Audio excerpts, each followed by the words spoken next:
Hello everyone, welcome to NEET UG in 10 brought to you by Unacademy, जो कि India का largest online learning platform है। यहाँ आपको मिलती हैं daily live classes, live test and quizzes, structured courses and unlimited access हमारे जितने भी मटेरियल हैं, जितने भी वीडियो लेक्चर्स हैं उनकी। लेकिन उसके लिए आपको हमसे जुड़ना होगा। अन अकेडमी लर्निंग ऐप डाउनलोड करें गूगल प्ले स्टोर पे जाके या iOS ऐप स्टोर पे जाके, एंड देन हमारे सारे फीचर्स अवेल करने के लिए आपको लेना होगा नीट यूजी का पेड सब्सक्रिप्शन, जिसके कई ऑप्शंस अवेलेबल हैं 1, 3, 6, 12, 24। सिंस नीट यूजी का सिलेबस काफ़ी वास्ट है, काफ़ी टाइम टेकिंग है, इसलिए 1 साल या 2 साल का पैकेज सबसे ज़्यादा पॉपुलर होता है। एंड आप देखेंगे कि 1 साल के पैकेज में सिर्फ आप 6000 और ऐड करते हो तो आपको मिलता है 2 साल का पैकेज।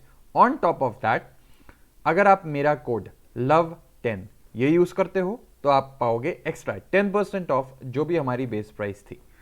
मेरा नाम लव किशोर श्रीवास्तव है। मैं मैकगिल यूनिवर्सिटी कनाडा में एज अ रिसर्चर इस समय काम कर रहा हूं। आप पर्सनली मुझसे जुड़ना चाहते हैं तो मैंने अपना टेलीग्राम लिंक नीचे ऐड कर दिया है। तो आज बात करेंगे हम मियोसिस 2 की। कल हमने बात की थी मियोसिस 1, ठीक है। और आपको बताया था कि मियोसिस 1 जो दोनों मियोसिस हैं उसमें से ज़्यादा कॉम्प्लिकेटेड फेज है। आपने प्रोफेज देखा था उसका कि कितनी सब स्टेजेस थी, प्रोफेज की भी, लेप्टोटीन, पैकेटीन, जाइगोटीन, सब आपने देखा था ना। तो अब हमको ये देखना है, और पहला मियोसिस 1 हो गया, उसके बाद मियोसिस 2 होना होता है, ठीक है। तो मियोसिस 2 जो है वो काफ़ी सिंपल है। अपने दिमाग में आप एक आइडिया अगर आपको डालना हो तो आप ऐसे समझ लो कि मियोसिस 2 जो है वो काफ़ी सिंपल है मियोसिस 1 के कंपैरिजन में, एंड काफ़ी कुछ ये रिजेंबल करता है माइटोसिस से, ठीक है। तो माइटोसिस में भी हमने देखा था स्टेजेस तो वही होती हैं, प्रोफेज, मेटाफेज, एनाफेज और टीलोफेज, ठीक है। लेकिन मियोसिस 1 के केस में जो प्रोफेज था वो बहुत बड़ा था, ठीक है। बहुत बड़ा मतलब कहूँगा बहुत कई स्टेप्स में बटा हुआ था, ठीक है। और आपने देखा था एक चीज़ और क्रॉसिंग ओवर हो रही थी, ये सब पार्ट था मियोसिस 1 का जो बिल्कुल ही अलग था माइटोसिस से, ठीक। अब मियोसिस 2 में हम देखेंगे तो अब आप, जब मैं मियोसिस 2 बताऊंगा आपको अगली स्लाइड में, तो आप खुद ये इमेजिन कर सकते हो कि ये तो काफ़ी कुछ सिमिलर है जो माइटोसिस था हमारा। चलिए देखते हैं फिर। अच्छा, अब बात आती है कि स्टेप्स तो वही होंगे। पहला प्रोफेज हो गया, फिर मेटाफेज आएगा, फिर क्या आता है हमारा एनाफेज, एंड देन आता है टीलोफेज, ठीक है।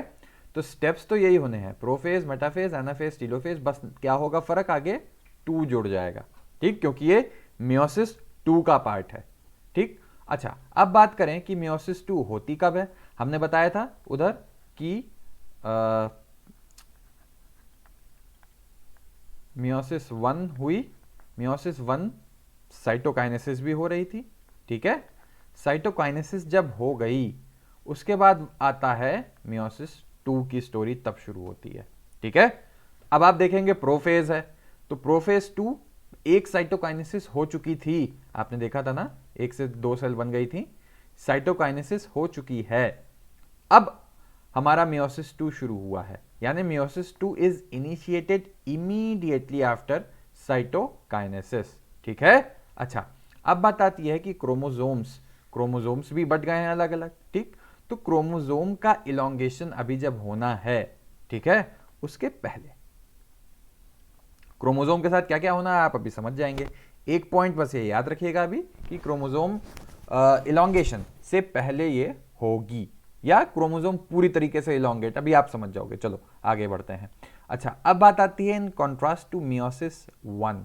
आपको मियोसिस 1 बताई थी, मियोसिस 2 जो होती है ये एक नॉर्मल, मैंने पहले ही आपको जब रिव्यू में दे रहा था तभी बता दिया कि मियोसिस 2 जो है वो आपको काफ़ी हद तक माइटोसिस की तरह लगेगी। मियोसिस 1 तो काफ़ी अलग था, आपने देखा कि यहाँ अलग अलग फेज चल रहे थे, और क्रॉसिंग ओवर हो गई, ये सब चीज़ें तो हमने पहले पढ़ी नहीं, मियोसिस 1 ने पढ़ी।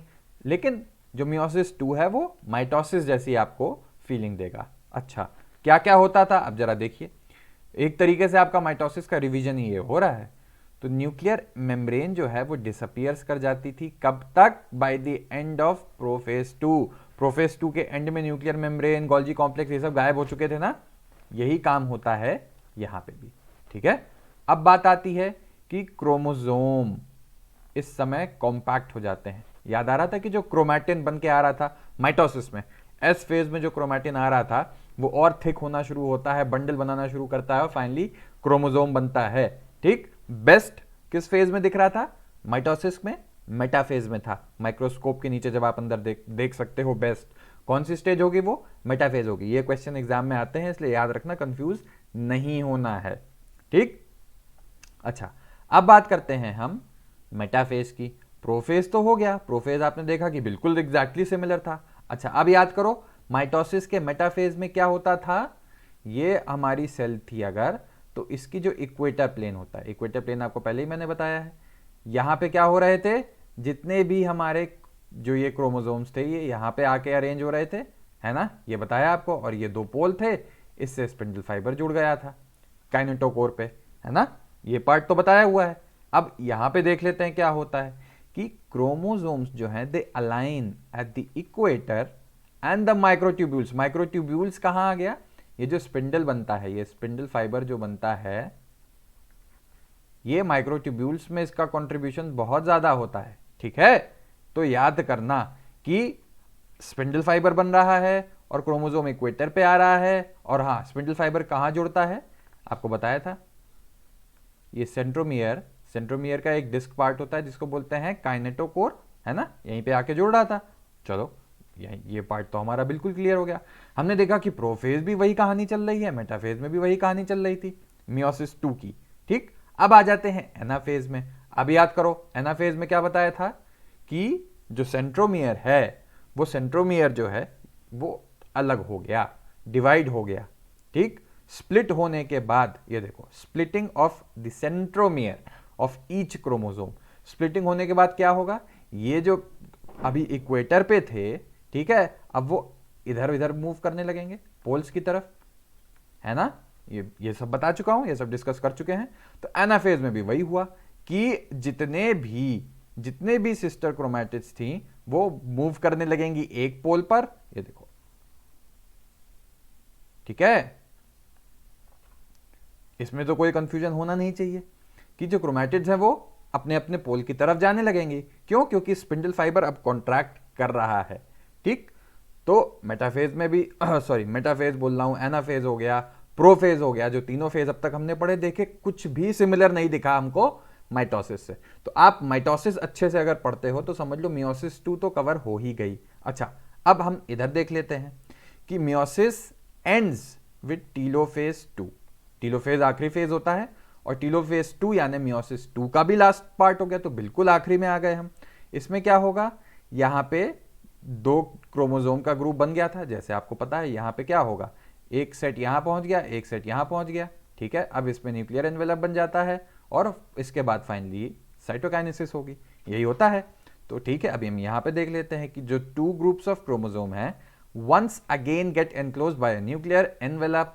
न्यूक्लियर एनवेलप बनना ही बनना है, तभी तो 2 हुआ। इस तरीके से कैरियोकाइनेसिस हुई।